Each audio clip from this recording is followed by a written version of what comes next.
ഞങ്ങളിപ്പോൾ നിൽക്കുന്നത് തിരുവനന്തപുരം പട്ടത്തുള്ള മലങ്കര സുറിയാനി കത്തോലിക്ക സഭയുടെ ആസ്ഥാന കാര്യാലയത്തിലാണ്. മലങ്കര സഭയുടെ സൂര്യതേജസ് എന്നറിയപ്പെടുന്ന ആർച്ച് ബിഷപ്പ് മാർ ഇവാനിയോസ് മെത്രാപ്പൊലീത്തയുടെ ജീവിതം നമ്മളിന്ന് പരിചയപ്പെടുന്നു. ഇനി പിതാവിൻ്റെ ജീവിത കാഴ്ചകളിലേക്ക്.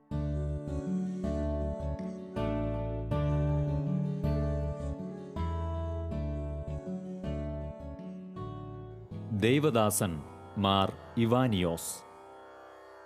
മാവേലിക്കര പണിക്കരു വീട്ടിൽ കുടുംബത്തിൽ 1882 സെപ്റ്റംബർ 2 ഗീവർഗീസ് എന്ന മാർ ഇവാനിയോസ് ഭൂജാതനായി. 1908 സെപ്റ്റംബർ 15 ഗീവർഗീസ് ശമ്മാശൻ വൈദിക പട്ടം സ്വീകരിച്ചു. 1919 മിശിഹാനുകരണ സന്യാസ സമൂഹം സ്ഥാപിച്ചു. 1925 മെയ് 1 ഫാദർ ഗീവർഗീസ് ഇവാനിയോസ് എന്ന പേരിൽ മെത്രാനായി അഭിഷേകം ചെയ്യപ്പെട്ടു. 1953 ജൂലൈ 15 ഇവാനിയോസ് തിരുമേനി ഇഹലോകവാസം വെടിഞ്ഞു. 2007 July 15 archbishop Mar Ivanios ദേവദാസനായി പ്രഖ്യാപിക്കപ്പെട്ടു. നമ്മൾ പുറത്തു വന്നപ്പോഴേ മേജർ ആർക്ക് എപ്പിസ്കോപ്പൽ ക്യൂറിയ എന്ന് എഴുതി വെച്ചിരിക്കുന്ന കണ്ടോ?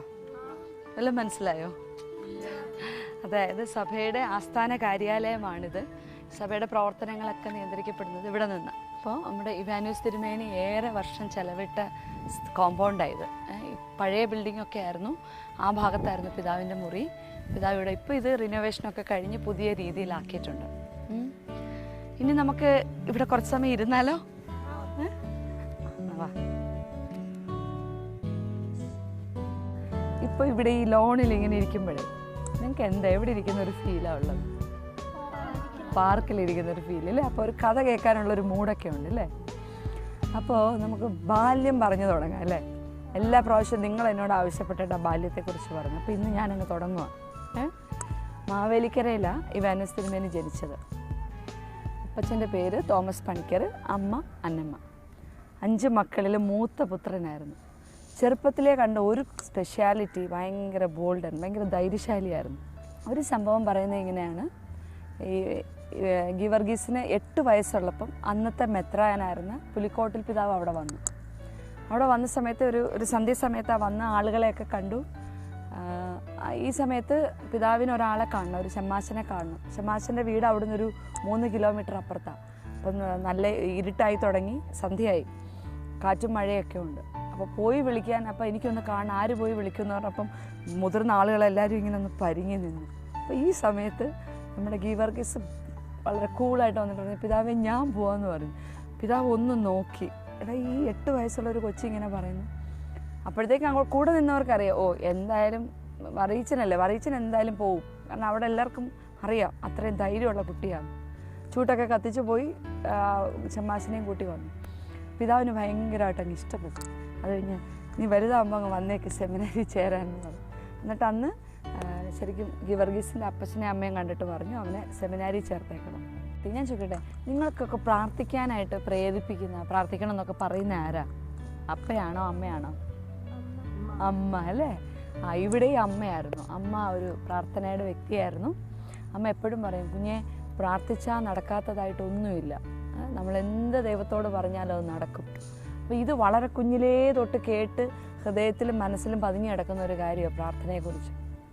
അപ്പോൾ അമ്മച്ചി ഇങ്ങനെ പറഞ്ഞു കൊടുക്കുന്ന കാരണം ഈ സ്കൂളിലേക്ക് പോകുന്ന വഴിക്ക് അവിടെ ഒരു മാതാവിൻ്റെ പള്ളിയുണ്ട്. എല്ലാ ദിവസവും സ്കൂളിൽ പോകുന്ന വഴിക്ക് നേരെ പോവും, ആ പള്ളി കയറി പ്രാർത്ഥിക്കാതെ ഗീവർഗീസ് സ്കൂളിൽ എത്തത്തില്ലായിരുന്നു. മാതാവിനോടുള്ള ഭക്തി അവസാനം വരെ, പ്രത്യേകിച്ചും സഭയ്ക്കുള്ളിലായിരിക്കുമ്പോഴൊക്കെ പ്രശ്നങ്ങളും പ്രതിസന്ധികളും ഉണ്ടാകുമ്പോഴൊക്കെ മാതാവിൽ ആശ്രയിച്ച് അങ്ങനെ കൂടുതൽ പ്രാർത്ഥിക്കുമായിരുന്നു. നിങ്ങൾക്കറിയാമോ, ഈ മലങ്കര സഭ ആദ്യം യാക്കോബായ സഭയിലായിരുന്നു. അവിടെ നിന്ന് മാറിയാണ് കത്തോലിക്ക തിരുസഭയിലേക്ക് ചേർന്നത്. അതിൻ്റെ തുടക്കക്കാരൻ ശരിക്കും നമ്മുടെ ഗീവർഗീസ് ഇവാനിയോസ് തിരുമേനിയായിരുന്നു. സെമിനാരി ചേർന്ന് കഴിഞ്ഞപ്പോൾ ഉള്ളൊരു പ്രത്യേകത എന്ന് പറഞ്ഞു കഴിഞ്ഞാൽ ബാക്കി ആളുകളിൽ നിന്ന് ഡിഫറെൻ്റായിട്ട് ഭയങ്കര നോളജായിരുന്നു, നന്നായിട്ട് പഠിക്കുമായിരുന്നു. പഠനത്തിന് പിന്നെ കാണുന്നൊരു പ്രത്യേകത, ഒരു പക്ഷേ നമുക്കെല്ലാവർക്കും ഫോളോ ചെയ്യാൻ പറ്റുന്ന ഒരു ക്വാളിറ്റിയാണ് അലസതയില്ല. ഉള്ള സമയം മുഴുവൻ ഏറ്റവും എനർജറ്റിക്കായിട്ട് എങ്ങനെ സ്പെൻഡ് ചെയ്യാവും അങ്ങനെയായിരുന്നു.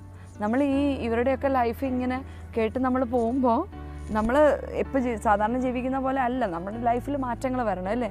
ഇതൊക്കെ ഒരു ഇൻസ്പിറേഷൻ അല്ലേ, നല്ല നല്ല വിർച്യൂസ് നമുക്ക് ഫോളോ ചെയ്യാൻ കിട്ടുന്ന ഒരു ഇൻസ്പിറേഷനായിരുന്നു. അപ്പം ഇവാനിയോസ് തിരുമേനിയുടെ ഒരു പ്രത്യേകത ഭയങ്കര ഹാർഡ് വർക്കിംഗ് ആയിരുന്നു.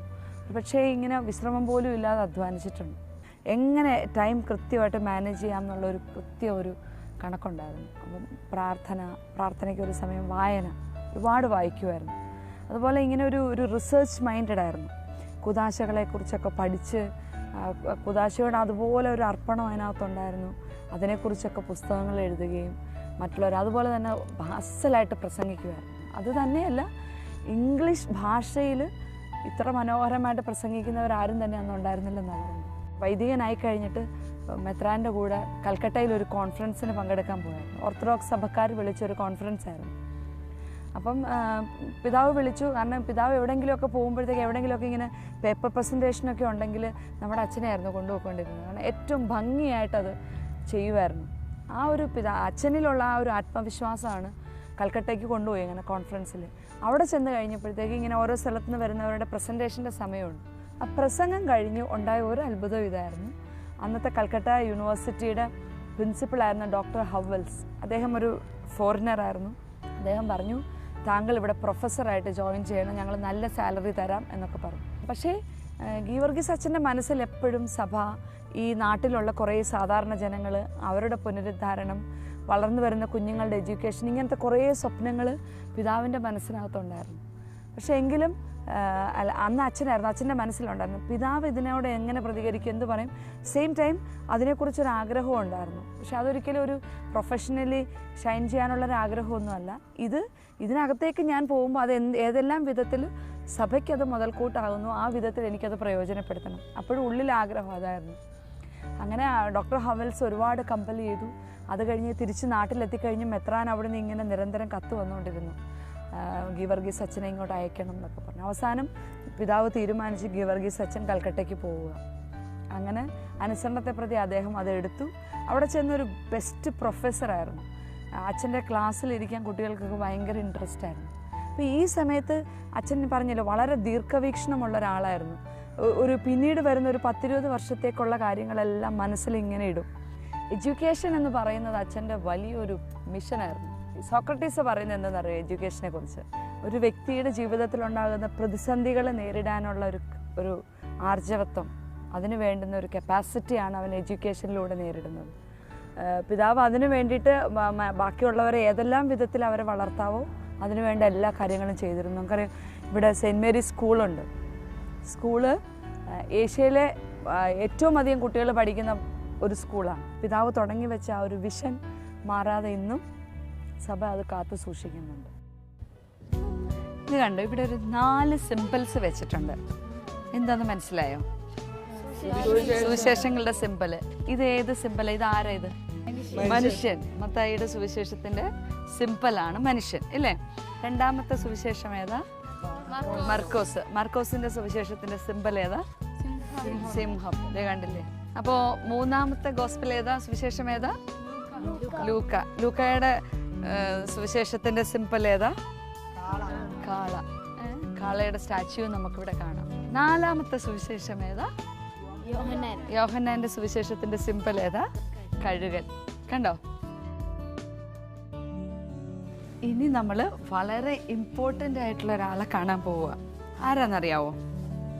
അതായത് മലങ്കര സഭയുടെ പരമാധ്യക്ഷൻ Mor and Mor Baselios cardinal Cleemis Catholicos ബാവ.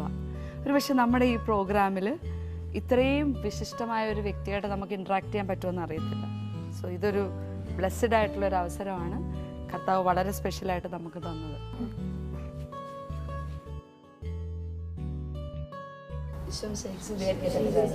എപ്പോഴും സ്തുതിയായിരിക്കട്ടെ.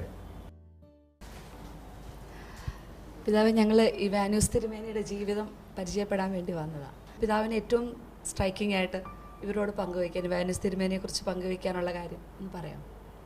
മാർ ഇവാനിയോസ് തിരുമേനി എന്ന നമ്മുടെ നാട്ടിൽ ജനിച്ച, വളർന്ന, പഠിച്ച, ഉന്നത വിദ്യാഭ്യാസം ലഭിച്ച അപൂർവമായൊരു വ്യക്തിത്വമാണ്. തിരുമേനി മലങ്കര ഓർത്തഡോക്സ് സഭയിൽ ജനിച്ചു.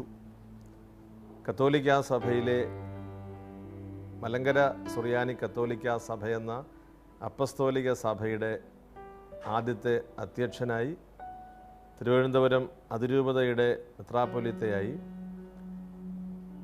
എല്ലാവരെയും യേശുക്രിസ്തുവിൻ്റെ സ്നേഹത്തിൻ്റെ പ്രബോധനം അറിയിക്കുവാൻ പരിശ്രമിച്ച് ഈ അനന്തപുരിയിൽ ദീർഘകാലം ശുശ്രൂഷ ചെയ്ത് ഇപ്പോൾ ദൈവത്തിൻ്റെ സന്നിധിയിലായിരിക്കുന്ന ഒരു വിശുദ്ധ ജീവിതത്തിൻ്റെ ഉടമയാണ് മാർ ഇവാനിയോസ് തിരുമേനി.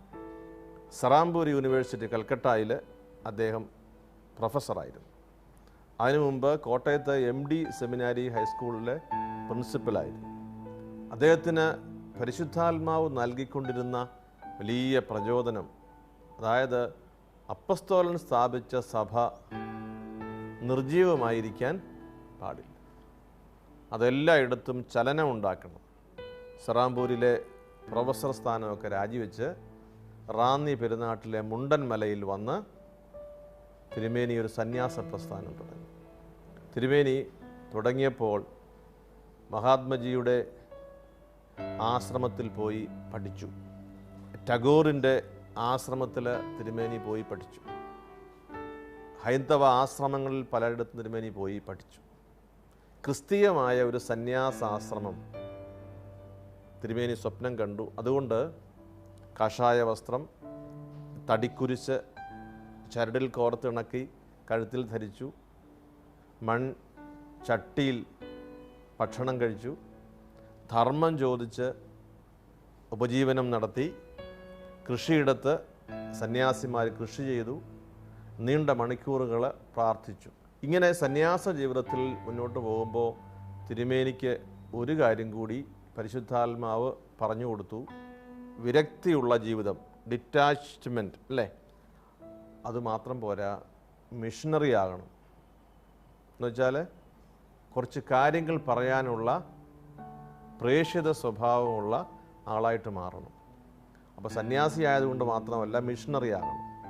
അതിൽ പ്രാർത്ഥിച്ച് ഒരുങ്ങി ബലപ്പെട്ട തിരുമേനി മുൻപോട്ട് പോകുമ്പോൾ മനസ്സിലായി, സഭയുടെ ഒരു പ്രാദേശിക ബന്ധം മാത്രം പോരാ, സാർവത്രിക സഭയുടെ ബന്ധം വേണം. കർത്താവ് സ്ഥാപിച്ച സഭയുടെ ബന്ധം വേണം. കർത്താവ് സ്ഥാപിച്ച സഭ ഏകവും വിശുദ്ധവും ശ്ലൈഹികവും സാർവത്രികവും. ഈ സ്വഭാവങ്ങളെല്ലാം ചേർന്ന സഭ കത്തോലിക്ക തിരുസഭയാണെന്ന് തിരുമേനിക്ക് ബോധ്യമായി. പഠിച്ചു, പ്രാർത്ഥിച്ചു, ആലോചിച്ചു, പരിശുദ്ധാത്മാവിനോട് അന്വേഷിച്ചു, തീരുമാനമെടുത്തു. അപ്പോൾ താൻ പടുത്തുയർത്തിയ 400 ഏക്കറോളം വരുന്ന സ്ഥലത്ത് കൃഷിയും കൃഷിയിടവും അവിടുത്തെ ആശ്രമവും എല്ലാം ഉപേക്ഷിച്ച് മല മുകളിൽ നിന്ന് താഴേക്ക് ഇറങ്ങി. പോകുന്ന വഴിക്ക് സന്യാസിമാർ ചിലർ ചോദിച്ചു, നമ്മുടെ കാര്യം എങ്ങനെയാ? അപ്പോൾ തിരുമേനി പറഞ്ഞു, ദൈവം നോക്കിക്കും. പിതാവേ, ഒത്തിരി നന്ദി തിരക്കിനിടയ്ക്ക് ഞങ്ങൾക്ക് തന്ന ഈ ഒരു വലിയ അവസരത്തിന്. നമ്മളിപ്പോൾ എങ്ങോട്ടാ പോകുന്നതെന്ന് അറിയാവോ? നമ്മളിപ്പോൾ പോകുന്നത് പട്ടും സെയിൻറ്റ് മേരീസ് കത്തീഡ്രലാണ്. പറഞ്ഞു കഴിഞ്ഞപ്പോഴേക്കും നമ്മൾ കത്തീഡ്രലിൻ്റെ മുന്നിലെത്തി. ഇത് നോക്കേ, പള്ളി എന്ത് രസമല്ലേ, പഴയ മോഡലിലെ പള്ളി അല്ലേ.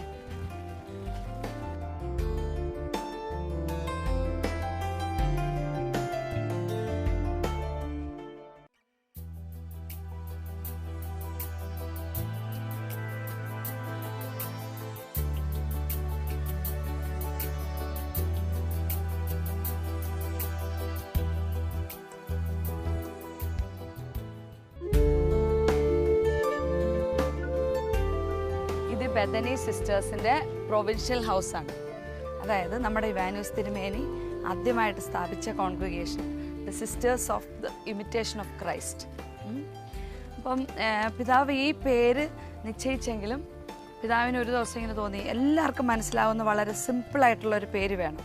അങ്ങനെ പിതാവ് കുറേ നേരം പ്രാർത്ഥിച്ചു കഴിഞ്ഞപ്പം ബൈബിൾ തുറന്നപ്പോൾ ഒരു ഭാഗം കിട്ടി. അതിൽ ബെഥനി എന്ന പേരുള്ളൊരു ഭാഗം. ബൈബിളിൽ എവിടെയായി ബെഥനി പറയുന്നത്? ഈശോ ആ വീട്ടിൽ പോയി ഭക്ഷണം കഴിച്ചിട്ടുണ്ട്. ആ വീട്ടിലുള്ള ആളുകളായിട്ട് ഈശോയ്ക്ക് ഭയങ്കര ഒരു അറ്റാച്ച്മെൻ്റ് ഉണ്ട്. അങ്ങനൊരു വീട്. ആരുടെ വീടാ? ലാസറിന്റെ വീട്. ഓക്കെ. അപ്പം അതായത് ബഥനി എന്ന പേര് പിതാവ് കൊടുക്കുമ്പോൾ പിതാവിൻ്റെ മനസ്സിലിങ്ങനെയായിരുന്നു, ശരിക്കും ഈശോ സ്നേഹിക്കുന്നവരുടെ ഒരു കൂട്ടം. ബഥനിയിലെ ലാസറിന്റെ ഭവനം അങ്ങനെയായിരുന്നു. ഈശോ അവിടെ പോയി അവരോടൊപ്പം സമയം സ്പെൻഡ് ചെയ്തു, ഭക്ഷണം കഴിച്ച്. അവർക്ക് ഈശോയെ ഭയങ്കര സ്നേഹമായിരുന്നു. ഈശോയ്ക്കും തിരിച്ചു. അപ്പോൾ ദൈവം സ്നേഹിക്കുന്നവരുടെ ഭവനം, അതാണ് ഈ പേര്, നാടൻ പേര് വരാനുണ്ടായ കാര്യം. വാ.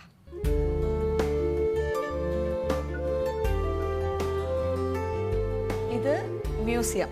ഇവാനിയോസ് തിരുമേനി ഉപയോഗിച്ചിരുന്ന സാധനങ്ങളൊക്കെ നമുക്കിവിടെ കാണാം. ഇത് കണ്ടോ? എന്താ ഇത്?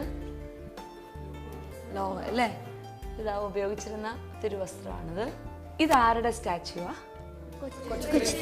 കൊച്ചുത്രേസ്യ ആരാ? യെസ്, മിഷണറിമാരുടെ മധ്യസ്ഥയാണ് അല്ലേ? അപ്പോൾ ഇവാനിയോസ് തിരുമേനി വളരെയധികം കൊച്ചുത്രേസ്യയോട് മാധ്യസ്ഥം ചോദിക്കുമായിരുന്നു. കൊച്ചുത്രേസ്യയുടെ സഹോദരി ആഗ്നസിന് സിസ്റ്ററായിരുന്നു, കത്തെഴുതിയിരുന്നു ഇങ്ങനെ കൊച്ചുത്രേസ്യയുടെ മാധ്യസ്ഥം ചോദിച്ചു. അപ്പോൾ അവർ തമ്മിലൊരു കോണ്ടാക്റ്റ് ഉണ്ടായിരുന്നു. അപ്പം ഈ പിതാവിൻ്റെ പ്രെയർ റിക്വസ്റ്റൊക്കെ ഫുൾഫിൽ ചെയ്ത് കഴിഞ്ഞപ്പോഴത്തേക്ക് അവർ സന്തോഷത്തോടെ അവിടെ നിന്ന് അയച്ചു കൊടുത്ത സ്റ്റാച്യു ആയിരുന്നു. ഇത് കണ്ടോ? നിങ്ങൾ ശ്രദ്ധിച്ചിട്ടുണ്ടോ? മലങ്കരയിൽ പിതാക്കന്മാർ ബിഷപ്സിൻ്റെ തലയിലൊരു ഇങ്ങനൊരു കെട്ട് കണ്ടിട്ടുണ്ടോ? അതാണ്, അത് സന്യാസത്തിൻ്റെ മുഖപ്രകാശ തിരുമുടി എന്നാണ് അതിന് പറയുന്നത്. ഇത് കണ്ടോ? നമ്മൾ വെസ്റ്റ്മിൻസ്റ്റർ പിതാവ് നമ്മൾ ലോഹയുടെ പുറത്തൂടെ കൊണ്ടിരുന്ന കാപ്പയില്ലേ, പിതാവ് ഉപയോഗിച്ചിരുന്നതാണ് ഇത്. കണ്ടോ? പിതാവ് സ്ഥാപിച്ച sisters of the imitation of Christ, അതാണ് കോൺഗ്രിഗേഷൻ്റെ പേര്. അപ്പോൾ അതിൽ ആദ്യത്തെ സിസ്റ്റേഴ്സാണ് 10 പേര്. പഴയ രീതിയിലുള്ള ഡ്രസ്സിങ്. കുരിശ് ശ്രദ്ധിച്ചോ? മരക്കുരിശ് പിതാവിന് ഭയങ്കര ഇഷ്ടമായിരുന്നു. കുരിശിനോടൊരു പ്രത്യേക ഭക്തി, ആ ഒരു ഡിവോഷൻ വളരെ കാര്യമായിട്ടുണ്ടായിരുന്നു. അപ്പോൾ സിസ്റ്റേഴ്സിന് ആ സിംപ്ലിസിറ്റിയുടെ ഭാഗമായിട്ട് മരക്കുരിശാണ് വലിയ, ഇപ്പോഴും സിസ്റ്റേഴ്സ് ശ്രദ്ധിച്ചാൽ അറിയാം മരക്കുരിശാണ് ഉപയോഗിക്കുന്നത്. ഇത് കണ്ടോ? എന്താ ഇത്? ലെറ്റേഴ്സ്. ഇത് ഇവാനിയോസ് പിതാവിൻ്റെ ഹാൻഡ് റൈറ്റിങ്ങാണ്. കണ്ടോ? ഇത് ഇംഗ്ലീഷ്, മലയാളം. അച്ഛൻ ഭാരമായ നോളജുള്ള ആളായിരുന്നു. സെമിനാരിയിലായിരിക്കുന്ന സമയത്ത് തന്നെ സാക്രമെൻസിനെ കുറിച്ച്, കൂതാശകളെക്കുറിച്ച് കുറേ ടീച്ചിങ്സൊക്കെ ഉണ്ടായി. ക്ലാസ്സസ് എടുക്കുമായിരുന്നു, പുസ്തകങ്ങളൊക്കെ എഴുതുമായിരുന്നു. അപ്പം കൂതാശ ചെമ്മാശൻ എന്നായിരുന്നു അറിയപ്പെട്ടിരുന്നത്. നമ്മളിനി എങ്ങോട്ടാണ് പോകുന്നതെന്ന് അറിയാവോ? നമ്മളിപ്പോൾ സിറ്റിയുടെ നടുക്കാൻ നിൽക്കും. നമ്മളിപ്പോൾ ഇനി പോകാൻ പോകുന്നത് പാളയത്തേക്കാണ്. പാളയത്ത് ഒരു പള്ളി സന്ദർശിക്കാൻ പോവുകയാണ്. പള്ളിയുടെ പേര് ഇതാണ്, സമാധാന രാജ്ഞിയുടെ പള്ളി. അതായത് ആഗോള സഭയിലെ സമാധാന രാജ്ഞിയുടെ നാമധേയത്തിലുള്ള ഏക പള്ളി. ഈ പള്ളി വന്നതിൻ്റെ പിന്നിൽ ഒരു ചരിത്രമുണ്ട്. അതായത് മലങ്കര സഭ കത്തോലിക്ക സഭയിലേക്ക് ചേരാൻ തീരുമാനമായി റോമിൽ നിന്ന് മാർപ്പാപ്പ അനുവാദം കൊടുക്കുകയാണ് പുതിയ രൂപതയ്ക്ക് വേണ്ടി. അപ്പോൾ രൂപത ആയി കഴിയുമ്പോഴത്തേക്ക് മെത്രാൻ ഉണ്ടാവണം. അപ്പോൾ ഇവാനിയോസ് തിരുമേനിയെ മെത്രാനായിട്ട് വാഴിക്കണേ പള്ളി വേണ്ടേ? അപ്പോൾ ഈ സമയത്താണ് അദ്ദേഹം ധാരാളം പ്രാർത്ഥിച്ചു. അപ്പോൾ പോംപിഡോർ എന്ന് പറഞ്ഞ ഒരു തിയേറ്റർ, പൂട്ടിക്കിടന്നൊരു തിയേറ്റർ വിലയ്ക്ക് വാങ്ങി അത് പൊളിച്ച് അത് റിനോവേഷനൊക്കെ നടത്തി അത് പള്ളിയായിട്ട് രൂപപ്പെടുത്തി. തകരപ്പള്ളി എന്നാണ് അന്നത്തെ കാലത്ത് അത് അറിയപ്പെട്ടിരുന്നത്. അങ്ങനെ അവിടെ വെച്ചാണ് ഇവാനിയോസ് തിരുമേനിയുടെ സ്ഥാനാരോഹണ ചടങ്ങ് നടക്കുന്നത്. മലങ്കര സഭയുടെ ആദ്യത്തെ പള്ളിയാണത്. പിന്നീട് നമുക്കറിയാം, ആൻറ്റി നേരത്തെ പറഞ്ഞു ഇവാനിയോസ് തിരുമേനിക്ക് മാതാവിനോടുണ്ടായിരുന്ന ഡിവോഷൻ. ശരിക്കും ആ നാമധേയത്തിൽ തന്നെ ആ പള്ളി വെച്ചതിൻ്റെ പിന്നിലും ഈ സമാധാനം ഇല്ലാതെ അലയുന്ന ആളുകളെ എല്ലാം മാതാവിൻ്റെ വിമല ഹൃദയത്തിന് പ്രതിഷ്ഠിക്കുക എന്നൊരു ഇൻറ്റൻഷൻ കൂടി ഉറപ്പായിട്ടും ഇവാനിയോസ് തിരുമേനിയുടെ ഹൃദയത്തിലുണ്ടായിരുന്നിരിക്കും. നമുക്ക് ആ പള്ളിയിൽ പോയി പ്രാർത്ഥിക്കാം.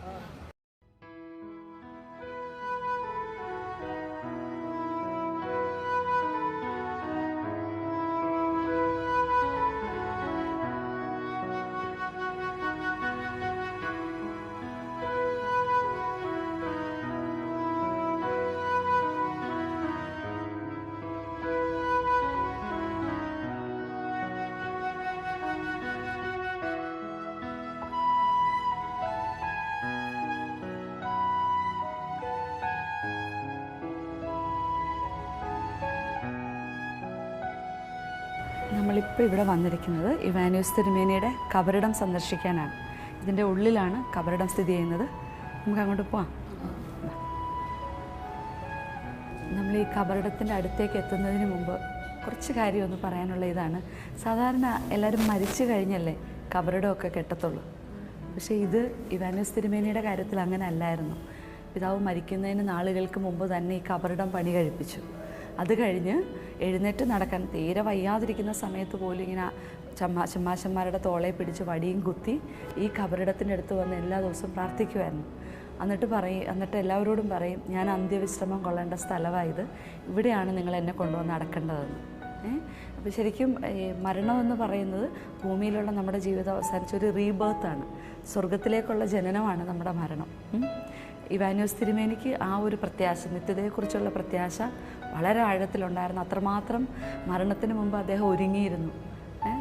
സ്വർഗീയ വസതിയിലേക്ക് പോകാനായിട്ട് എല്ലാ തരത്തിലും പ്രാർത്ഥിച്ചുമൊക്കെ അദ്ദേഹം ഒരുങ്ങിയിരുന്നു. അതുകൊണ്ടാണ് ആ മരിച്ചു കഴിഞ്ഞ് വിശ്രമിക്കേണ്ട സ്ഥലത്തെ നേരത്തെ ഒരുക്കി, അതിനുവേണ്ടി തനിയെ ഒരുങ്ങി എല്ലാവരെയും പറഞ്ഞ് ഒരുക്കിയിരുന്നു. നമുക്കിനി കബറിടത്തിനടുത്തേക്ക് പോവാം.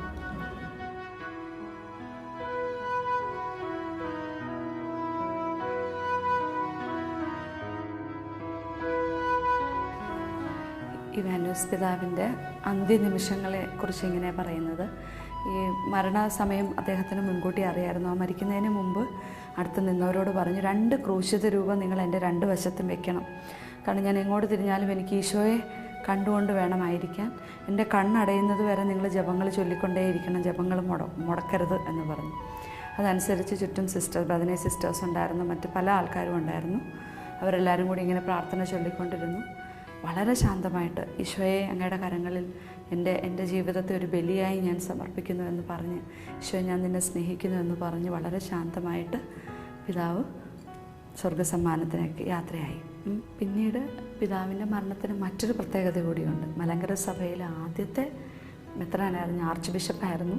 അപ്പം സഭാംഗങ്ങളെ സംബന്ധിച്ചിടത്തോളം ഒരു ആർച്ച് ബിഷപ്പിൻ്റെ ശവസംസ്കാര ശുശ്രൂഷ എങ്ങനെ ആയിരിക്കണമെന്ന് അറിയത്തില്ല. ഇതെല്ലാം പിതാവ് നേരത്തെ എഴുതി തയ്യാറാക്കി വെച്ചിരുന്നു. ഇന്ന രീതിയിലായിരിക്കണം, കുന്തിരിക്കം ഇത്ര അളവുണ്ടാവണം, അങ്ങനെ എല്ലാം വളരെ നേരത്തെ പ്രിപ്പയർഡായി എഴുതി എല്ലാം. അതായത് പിന്നീട് യാതൊരു കൺഫ്യൂഷനും ഇല്ലാതെ സംസ്കാര ശുശ്രൂഷകളെല്ലാം നടത്താനായിട്ട് ബാക്കിയുള്ളവർക്ക് വളരെ ഈസി ആയിട്ട് സാധിച്ചു. പിന്നീട് പിതാവിൻ്റെ കബറിടത്തിൽ കൂടാതെ 2 പിതാക്കന്മാരുടെ കബറിടം കൂടിയുണ്ട്. ഇത് സിറിൽ മാർ ബസേലിയോസ് ആർച്ച് ബിഷപ്പായിരുന്നു പിതാവിൻ്റെ കബറിടം. ഇത് ഗ്രെഗോറിയസ് പിതാവിൻ്റെ.